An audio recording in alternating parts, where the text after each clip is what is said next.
Welcome back to Good Day State Line. Dr. Kapur is joining us as we celebrate Christmas week, and we're going to talk a little bit about what's happening at Transitions Hospice as we go into 2022, which is we're ringing in the new year very strong here at Transitions Hospice and Palliative Care. I'm a proud leader at the company. I'm the Chief Medical Officer. We have had such an amazing year, and so I'm happy to be here to talk about it. I know, usually we are, all the time, we're talking about hospice, which can be sort of a not exciting thing to talk about, but you're actually going to tonight tell us about some exciting things that are happening in the world of hospice and palliative care. Yes, so not only have we had just a wonderful year in terms of our growth, not only within the state of Illinois and Indiana where we were, but we've expanded into Michigan and Pennsylvania in the Pittsburgh area, and we're going to be expanding into Ohio and other Midwest states too. And I love to hear that because we all know family members and friends who are in different areas, and every time we talk, I'm like, oh, I like her. I want her to, help any person I know who's going through this. And so it's awesome that you're expanding to be able to help all of our loved ones in other areas. I feel so proud to be part of this company because they really do it right. The commandments of treating every patient as unique, being available 24/7, not only in the hospice world, but in the palliative care world, but just doing the right thing. We want to expand this model to other people so that we can touch more lives.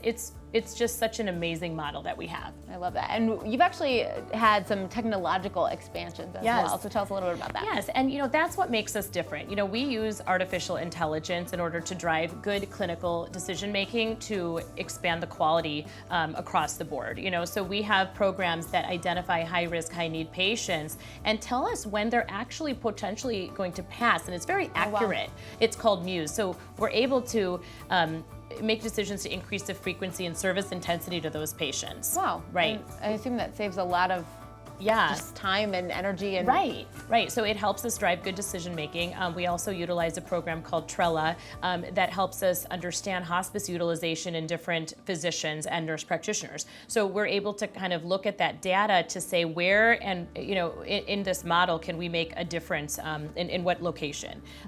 We also utilize a program called Acclivity that helps us measure readmission to the hospital because as you know, value-based medicine is really tied to palliative care, and we help different entities such as cancer centers. We're a very sought out company.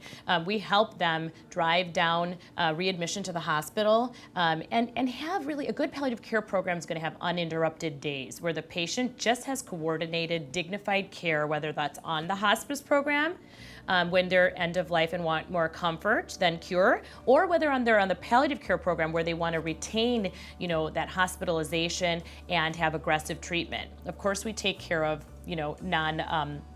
or hospice eligible patients on palliative care too. So we have just such a wonderful system, and our stats and our ratings are really high.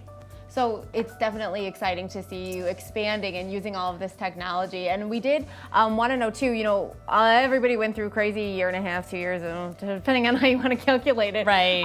And that included a lot of virtual health systems. So how is that impacting you guys still? Right. So the whole last couple of years has really changed healthcare, and we have to transform with healthcare. And so it has been positive in so many different ways. We've been able to reach patients more frequently now that healthcare has changed, and there's been more platform for that. So we are still utilizing telehealth to reach those patients, and we have remote patient monitoring now as an addition where we actually incorporate chronic care management so that we can identify when something changes in the blood pressure, something changes in the vitals or the blood sugar, so that triggers us to know something's changing here. We need to give this patient attention now. And that's how we work.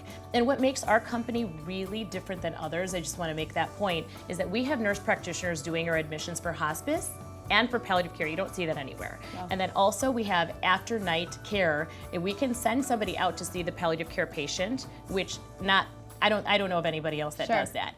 And then the other item is that we have a vigil service. Nobody dies alone at our company. We really do, and the CEO, Jim Palazzo, started this company with the viewpoint and vision that nobody dies alone and that we just do premium care. Well, we are so excited to hear about all of the, exciting expansions, and I know that we'll talk to you again next year. Yes. Happy New Year, everybody. Thank you so much for coming. We'll be right back. The preceding segment was sponsored by Transitions Hospice.